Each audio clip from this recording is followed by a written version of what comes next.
Hi everyone. So in today's video, we're going to be talking about a new derivative rule called the product rule that will let us take the derivative of a product, so multiplication of two functions. Also, just sort of to kind of set the tone for what the rest of the week is going to be like. When we first started talking about derivatives, we learned this limit definition. That allows you to take the derivative by, computing a limit, basically. And from here on forward, we're really not going to be using that definition so much. We might use it to prove some of these new rules, but we're, for the most part, going to just be learning all these different rules that allow us to take derivatives of different types of functions. So I just want to kind of make you aware of that it's probably going to start to feel like pretty different from what we were doing like last week, but you do still need to remember how to find the limit definition or use the limit definition. It's just that we're not going to be using it all of the time anymore. Okay, so this is section 3.2 in the book. So basically, I want to kind of tell you what the product rule is, and we'll do some examples, and then at the end I will prove the product rule, because I just think the proof is kind of a cool proof. Okay, so in what situation would you use the product rule? So let's say that you wanted to find the derivative of the following function. Suppose you wanted to find the derivative of the following function. H of x is equal to x squared times e to the x. So we don't know how to take the derivative of a function like this yet, right? We know how to take the derivative of x squared, that uses the power rule. And then we know that the derivative of e to the x is just e to the x, but we don't know how to take the derivative of the product of two functions that can't kind of be simplified together. So we don't, maybe let me write that down. So we have not yet learned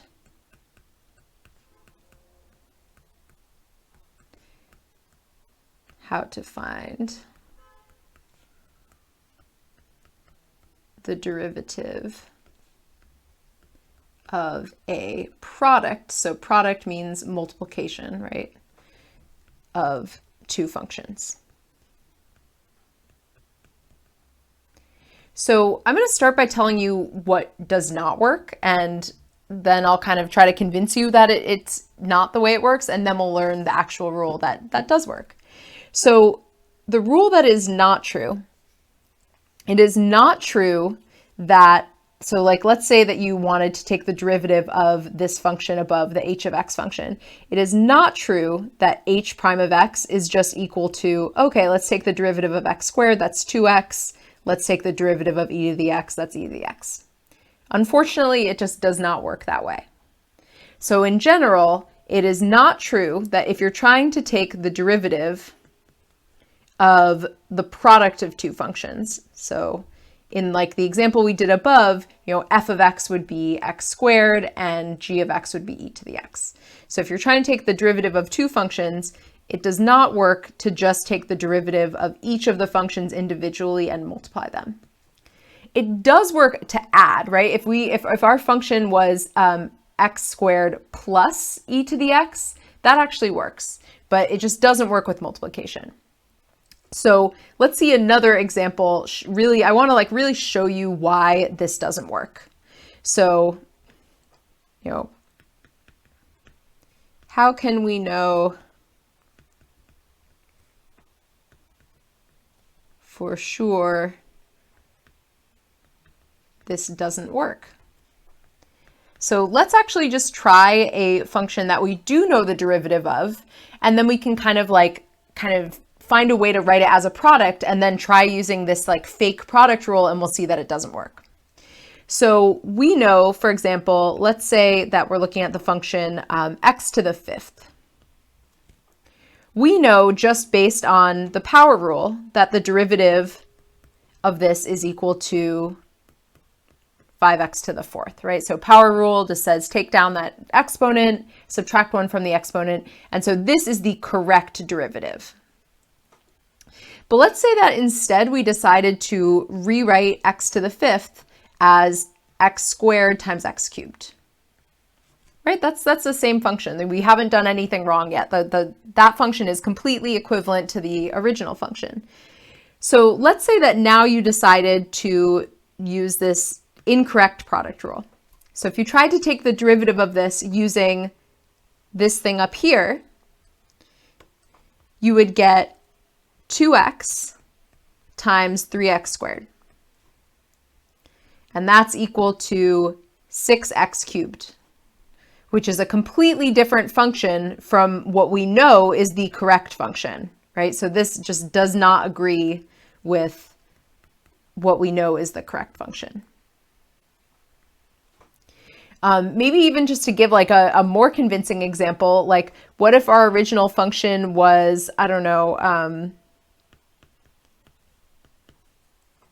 let's just say a constant, so like 4 times x.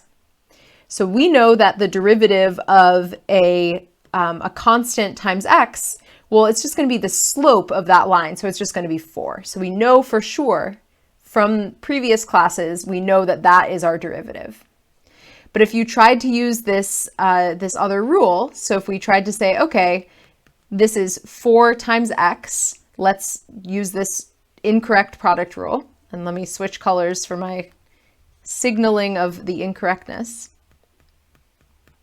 So if you tried to say, okay, we'll do the derivative of 4, the derivative of 4 is 0, and then the derivative of x is 1, and you get 0, well, that's completely different from what we know the derivative is. We know the derivative is 4. So hopefully I've convinced you that that is not how you take these derivatives, and you will not do that in the future. So now let me tell you what the actual product rule is. So the real product rule, so I'm just trying to scroll down here. So the product rule.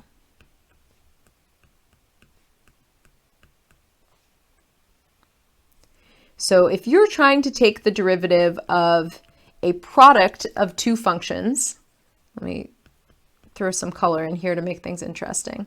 So let's say you have two functions, and we're going to call them f of x and g of x. So the way that you take that derivative is you start by taking the derivative of one of your functions, and it's actually not going to matter, but let's just say the first one. And then you just multiply it with the second function without taking the derivative. And then in the second part, you switch. So now you take the derivative of the second function and you multiply it with just the original function, first function, without taking the derivative. So let me put a box around this because this is super duper important. This will come up quite a bit.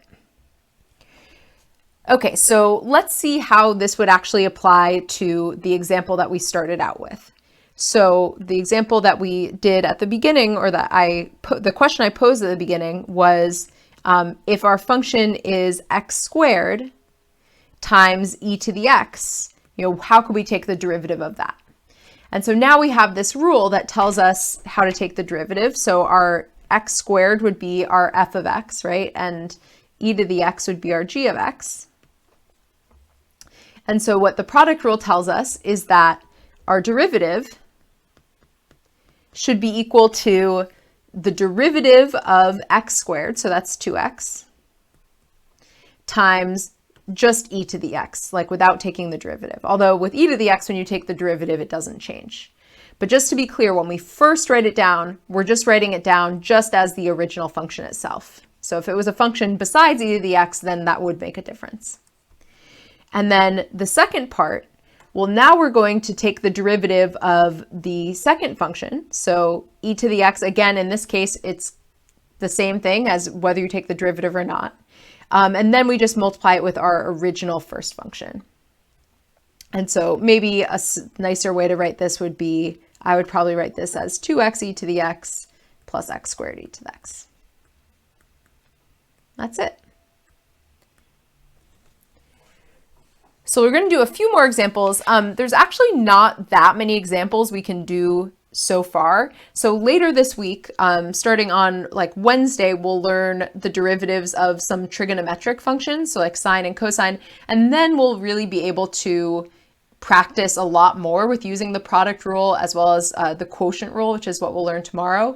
But right now, the problem is we just don't have that many functions to work with. We only really have polynomials and e to the x. So we'll do a couple more examples, but starts to get a little bit boring after a while because it's just not too much that you can do. Okay, so let's say that we have the function h of x is equal to 5x e to the x plus 3 over x squared plus 1. So this is going to be an example of a function where we're going to kind of use different rules for different parts. So notice that this part here is a product. So we're going to have to use the product rule because we're like blending together an x part with e to the x part. This part here, we're going to be able to just use the power rule. We won't need to use any kind of product rule. And then the last part here, this is just a constant. So, I mean, we know how to take the derivative of a constant. Okay, so when you take the product, or when you use the product rule for something like 5x e to the x, you kind of have a choice. You can either set the 5 aside and then multiply it in with the derivative of x times e to the x at the end, or you can just kind of pair that 5 with whichever part you want. So the way that I tend to prefer to do it is I usually will just pair it with one of the two parts. So what I mean by that is I would call, in this case, f of x, the first function in our product rule, I would just make that be 5 times x. And then I'll make g of x be just e to the x. But if you wanted to, what you could do instead is you could do like 5 times, x e to the x, and just focus on taking the derivative of this inside part using the product rule and then multiply in the 5 at the end. That would work as well. You'll get the exact same answer either way. Okay, so let's go for it. Let's try to find our derivative here.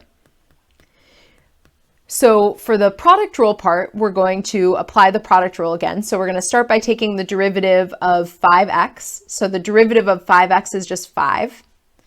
And then we're going to take the derivative, then we're just going to like leave e to the x as it is and multiply with that. And then next we're going to take the derivative of e to the x, which again is just e to the x. And then we multiply that with 5x, so our original function.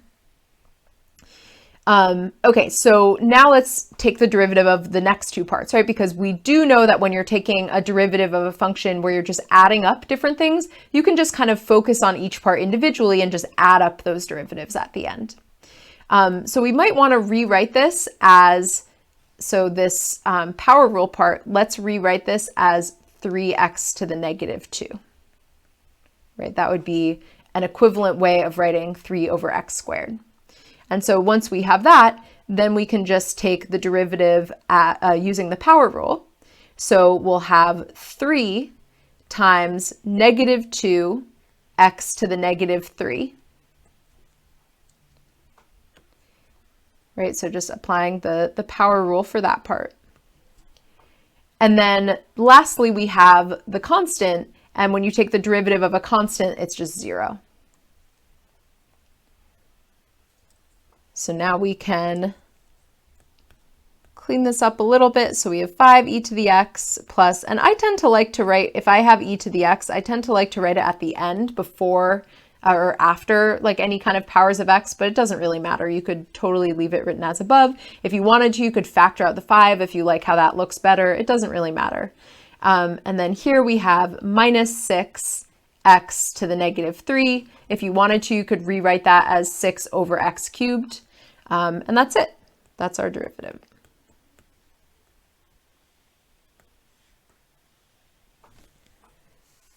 Okay, so I want to now look, so this example and the previous example, these were two examples where you actually have to use the product rule. I want to do a couple of examples now where you don't have to use the product rule, but just to kind of like show you that, that it still kind of works, if that makes sense. So maybe I'll even write that down so that if you're looking at this later, I'll write it on a separate page. So if you're looking at this later, you won't think that I'm telling you to use the product rule on these. So you do not need to use the product rule.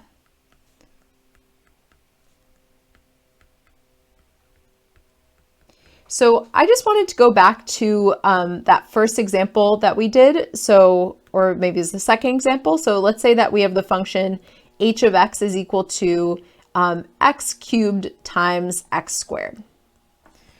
So you definitely do not need to use the product rule on this, right? You can just say, okay, x to the fifth, and we know that the derivative is 5x to the fourth. So let's just write that down because we already know that. We already know that the derivative should be 5x to the fourth. But let's say that you decided to use the product rule. Let's just kind of like confirm that you would actually get the same thing. So if you wanted to use the product rule, you know, we'd have our first function. I don't know if I'm using the same exact color sequence as I did before, but that's okay. So let's say you wanted to use the product rule. So this would be the this first method is power rule. This is now product rule. So if you wanted to try to use the product rule, you would get for the x cubed part, you would get 3x squared. So take the derivative of x cubed, then you would just multiply that with the second function, so just with x squared. And then the second part of the derivative, we would take the derivative of g of x, so that's going to give you 2x. And then we're going to multiply that with the original f of x, and so that's going to be x cubed. So let's simplify this. So you would get, in the first part, that would be 3x to the fourth. And then the second part would be 2x to the fourth. And then, surprise, surprise, that comes out to give you 5x to the fourth. So I just wanted to kind of come full circle and say, you know, we saw how like using that fake wrong power or product rule did not work for this. If you, for some reason, really wanted to use the product rule, you could. It would work here. It's consistent with what we would expect. I also want to show you the other example that we did, which was h of x is equal to 4 times x. So again, this is one where you do not need to use the product rule. So I want to be really clear because a lot of people end up, I think, starting to just use the product rule in places where they don't really need to. Anytime you have a constant times a function, you don't need to use the product rule. You can just kind of take that constant aside and take the derivative of the other part. Or in this case, because it's just a linear function, you could also just think of it as the slope of the linear function. But the kind of more generalizable way of doing this would just be saying, okay, the derivative of this is going to be 4 times the derivative of x, which is 1. So I'm just left with 4. If for some reason you really wanted to use the product rule, you could say, okay, I'm going to take the derivative of the first function. So the derivative of 4 would be 0, right? And then we would multiply that 0 with the second function. So that would be with x. And then we can take the derivative of the second function. So g prime of x, that would be 1. And multiply that with the original f of x, which is just x. And lo and behold, we get, or I'm sorry, I did something wrong. I just wrote, yeah, sorry about that. I wrote, so when we took, let me walk back for a second. So the second part is the derivative of g of x, right? It's g prime of x times your original function f of x. And the original function f of x is just 4. So we're just doing 0 times x plus 1 times 4. And so now I can say, lo and behold, we get 4, which is what we already knew the derivative was. So basically it checks out. It works the way it should. And like I said, we'll do more examples later in the week with using the product rule on slightly more complicated examples. But yeah, main thing I just want you to know is, how to use it. And then also, just like we saw in this other example, you can use it in conjunction with other rules, right? So you can have a function where only part of it is a product, and then the other parts you might use other rules. And so as long as your function is put together with addition or subtraction, you can do that. You can kind of break it apart into pieces and take the derivative of each piece using the rule that you need for that piece. Okay, so now I want to get into the proof of this. So this is going to be, I think that this is actually a pretty cool proof, but it's definitely a little bit tricky and technical. And I just want to make it really clear that you don't need to understand the proof in order to use the product rule. So if you followed the beginning part of this video and you know how to use the product rule based on the examples we did, you're fine. I mean, you don't even really have to watch this next part. I personally think it's interesting, so I would give it a shot and listen to it and watch it. But if you're not really understanding it fully, that's totally okay. It's not going to be something that you're going to be held responsible for. It's more just because, like I've mentioned a few times, I really don't like to just kind of tell you a rule without giving you some kind of reasoning for why that rule is. So just in case you haven't taken math classes that have a lot of proofs in them, so what is a proof? A proof is basically when you start with things that you know are true and you kind of go through steps to demonstrate that something else is true. So what we're going to do is we're going to start with some kind of framework that we already have been using for derivatives, and then we're actually going to pull in some geometry, that's kind of the cool part of this proof. And then we're going to basically use what we know about limits to show that the product rule works, that the product rule that I told you at the beginning is actually true. So it's like we're starting with something we know is true, and we're kind of taking legitimate math steps to come to a conclusion of the product rule being what I told you it is. So that's generally what proofs are like. Okay, so what are we trying to show? And I think oftentimes when you're doing a proof or when you're reading a proof, you start by saying, like, what is it that we're trying to show? So the goal of this proof is to show that the derivative of a product of two functions is equal to the derivative of the first function times the second function plus the derivative of the second function times the first function, because that's what I told you the product rule is. So I want to convince you that that really is the case. So how are we going to do this? We're going to go back to the limit definition of the derivative. And so we're going to start by writing down basically how would you write down the derivative of a product of two functions using the limit definition.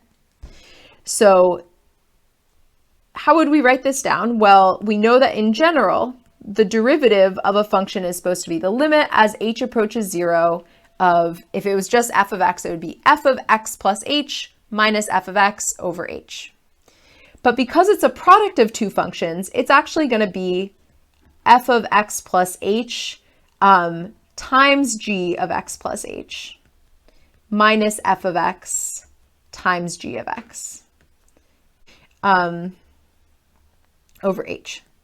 So why is it like this? Well, basically, anytime you have a product of two functions, if you're trying to plug something into a product of two functions, you just plug it into each function individually and multiply them together. And that's really all that's going on here, is that, f times g of x plus h is the same thing as f of x plus h times g of x plus h. Okay, so what I want to do is we're going to draw a diagram, and then we're going to basically see how the thing that's written here is actually can be interpreted in terms of areas in the diagram that we're about to draw. So we're going to draw a rectangle. Let me just go ahead and draw it. And I want you to imagine that this rectangle is changing its size as time goes on. So why am I saying that? Well, basically because we want like one dimension of this rectangle to be f of x and another dimension of this rectangle to be g of x. So let's think of our input variable x in this case as being time. So what does it mean to say that the length of this is f of x and the width of this is g of x? It basically means that the length and the width are both varying as functions of time. So for the sake of simplicity, maybe let's picture that f of x and g of x are both functions that are getting bigger as time goes on. So let's imagine that as time goes on, so as x gets bigger and bigger, these two different dimensions of the rectangle are both going to get bigger and bigger. They might not get bigger at the same rate, right? They're two different functions, but they're both just kind of increasing. So if you think about it, what are we trying to actually find here? If we're looking for the derivative of the product, we're actually trying to find the rate of change of the area of this rectangle, right? Like f prime of x would be the rate of change of the length, and g prime of x would be the rate of change of the width. And what we're looking for is the derivative of their product, and their product would be the area. And so we're looking for the rate of change of the area of this rectangle. That part's actually not really going to come up so much in the proof, but I think it just kind of helps connect, like, why on earth would we be drawing a rectangle in this problem? It's because we're really talking about the rate of change of an area, or at least you could think of it that way. A rate of change of area because it's the product of two functions and not just one function itself. Okay, so as we said, let's imagine that as time is going on, so as x increases,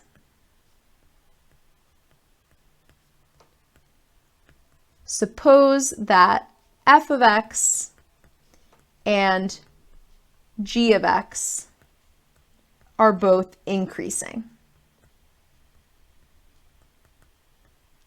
So let's imagine that just a tiny bit of time has passed, and we're going to call that extra amount of time h. So what's going to happen after an additional h time units? Well, because we said that this thing is growing, it's going to get bigger. So I'm just going to take this rectangle and basically just make it a little bit bigger. So I'm going to add a little bit in this direction, and that's going to be the horizontal amount that this thing has grown. So this is going to be, instead of being just f of x, so f of x is the length of this kind of shorter side. And maybe let me actually, I didn't want to get too crazy with colors because I'm going to use some other colors later, but I think this might be a little clearer with colors. So the original width of this, or length, I guess I was calling it, of this rectangle is f of x. This longer length is going to be f of x plus h. So why is that? It's because, again, this thing is growing as time goes on. And so if you add just a little bit more time to x, so x is the amount of time, right? If you add a little bit more time, well, the rectangle is going to be longer. And then similarly, and it might not be the exact same amount bigger, but after an extra h time units, so, whatever, imagine it's like 1 second or something like that. Well, what am I calling? I guess now I lost track of which one I'm calling length and which one I'm calling width, but it doesn't really matter. This will also get bigger, right? So I'm using this purple color to represent the dimensions when it has grown that additional amount. Okay, so maybe let me try to kind of summarize what we just did there. And I'll use this purple to kind of link it with what we wrote above. So after h additional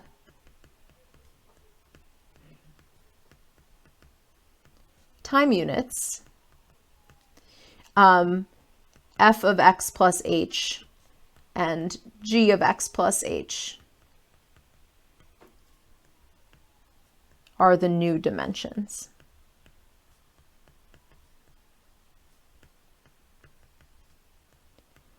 Okay, so this may seem completely unrelated to what we were doing above, but actually, if we start to look, and I want to just move this up a tiny bit and I'm not sure, let's see if I can, this might be one of those things I shouldn't try to do on, I'll do that later. It's just bugging me how it's a little close to that. So looking at what we have in this limit, notice that, like, you see a lot of the same stuff showing up, right? We have an f of x plus h, we have a g of x plus h, we have an f of x, we have a g of x, and that's the same stuff that we have down here. So what I want you to notice is, let's say that we wanted to look at the area of this original rectangle, the smaller one in black. So the area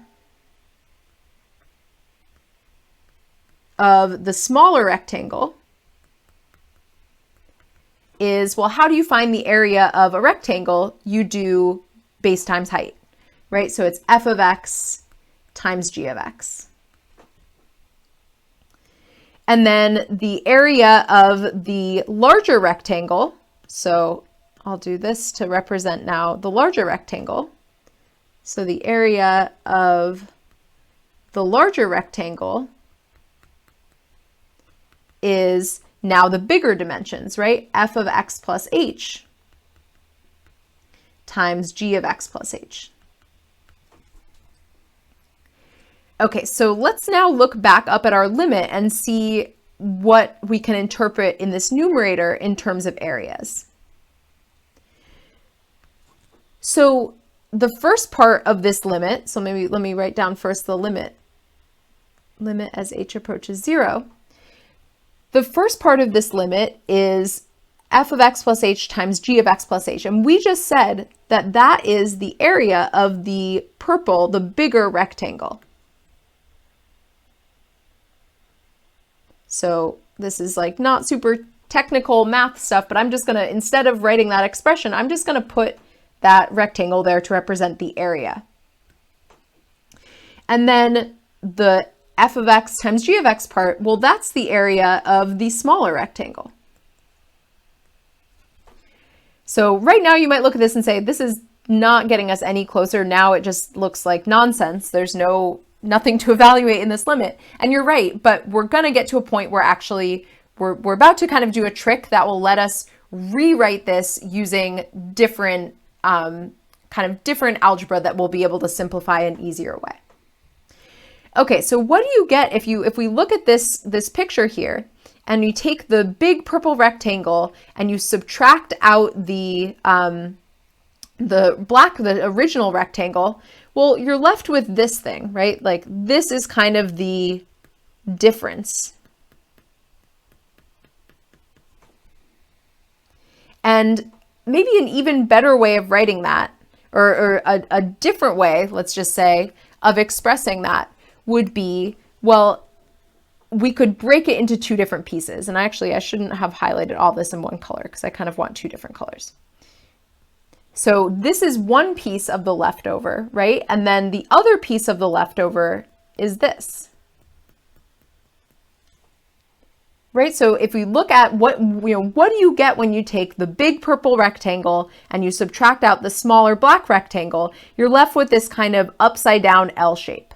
And this upside down L shape is made out of two pieces, the one that I just shaded in green and the one that I just shaded in like magenta.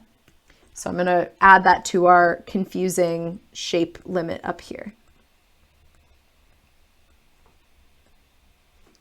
Okay, so now we're going to have, instead of taking the limit of these kind of subtracted areas, we're now going to focus on adding up these two other rectangles.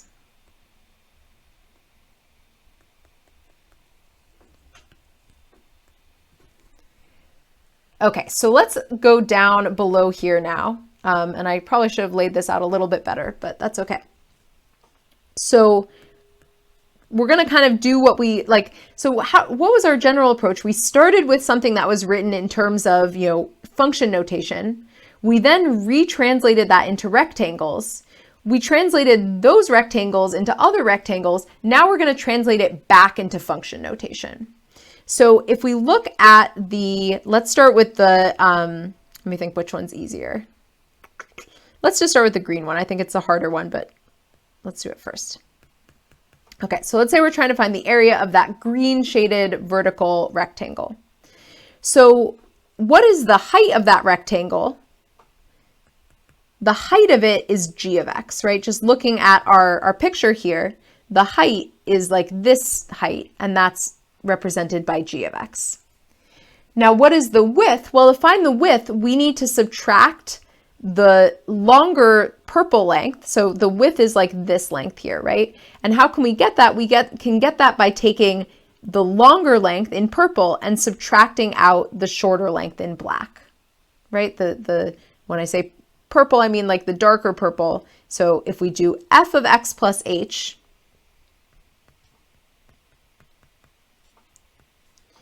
minus f of x, that's going to be the like short side of this. So maybe I'll even write that in here. So this shorter side is f of x plus h minus f of x. I know there's a lot of symbols going on here, but I hope that you can just be convinced just by looking at like the geometry of the picture. If you take a longer length and subtract the shorter one, you're going to be left over with f of x plus h minus f of x. You cannot, by the way, simplify that to f of h. If you just think about it, that's not really how functions work. In general, functions don't work so that you can just kind of combine them in that way. So we're going to leave it as f of x plus h minus f of x. Okay, now let's write down the area of this magenta one.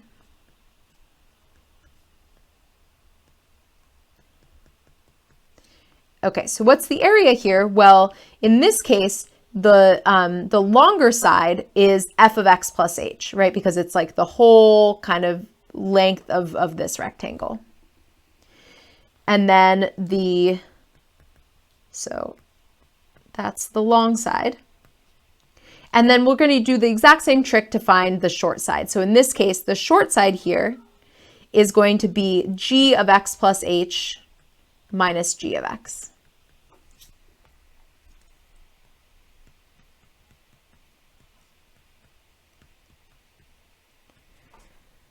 Okay, so why do we do that? Well, now we can take that stuff and put it back into our limit. So remember what we were left with was the limit as h approaches 0 of the area of the green rectangle plus the area of the magenta rectangle over h. So I'm just going to rewrite that, but now instead of writing in our rectangles, we'll actually write some algebra stuff. So I'm going to put in, and that is really crooked. So let's put in g of x times f of x plus h. I know this looks really crazy and complicated right now, but we're almost done, don't worry.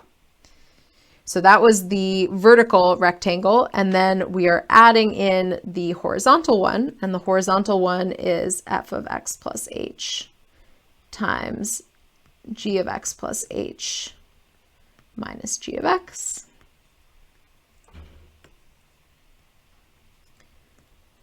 Okay. So the next step is we know that when you have limits, you can split them up with addition, right? Like if you have the limit of two things being added together, you can take the limit of each part separately.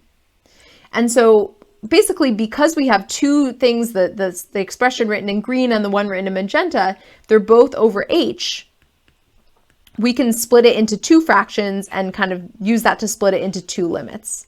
So we have g of x times f of x plus h minus f of x over h plus the limit as h approaches 0 of f of x plus h times g of x plus h minus g of x. Okay, so why do we split it into two limits? Well, basically, if you think about what we're trying to show, our eventual goal is to show that when you take the derivative of a product of two things, you get an expression that looks like this, right? This is our end goal. And maybe I'll even highlight that in a different color so that when we get it at the end, we can be like, yay, it matches. So we're trying to show that the derivative can be split up into these two different things that are added up. So it kind of makes sense that we're getting two different limits. So basically what will happen is each of these limits will turn into those two different pieces. Okay, so other thing that we can do with limits is you can split them up using multiplication. So we can change this into the limit as h approaches 0 of g of x times the limit as h approaches 0 of f of x plus h minus f of x over h. And we can change this one to the limit as h approaches 0 of f of x plus h times the limit as h approaches 0 of g of x plus h minus g of x over h. So does anything look familiar here? Well, we know that this thing right here that I'm circling, that's f prime of x, right? That is the limit definition of f prime of x. And same thing here, this is the limit definition of g prime of x. So let's go through and simplify all of this. So the limit as h approaches 0 of g of x, well, there's no h in g of x, so we don't have to do anything. We can just say, okay, that's g of x. And then the limit as h approaches 0 of f of x plus h minus f of x over h, like we just said, we know that that's f prime of x. And then the limit as h approaches 0 of f of x plus h, well, typically when we're doing the limit as h approaches 0, we have some like issues that we have to simplify, stuff like that. But if it's just f of x plus h, you can just plug in h equaling 0 because there's nothing that becomes undefined in that case. So that just becomes f of x. And then as we just said, that second part is g prime of x. And so it's written in a slightly different order. So maybe I'll just reorder this so that it looks more like what we had before. So f prime of x times g of x plus g prime of x times f of x. But this is exactly what we said at the beginning was the product rule, right? So this, what we came up with here, matches with what we came up with up there.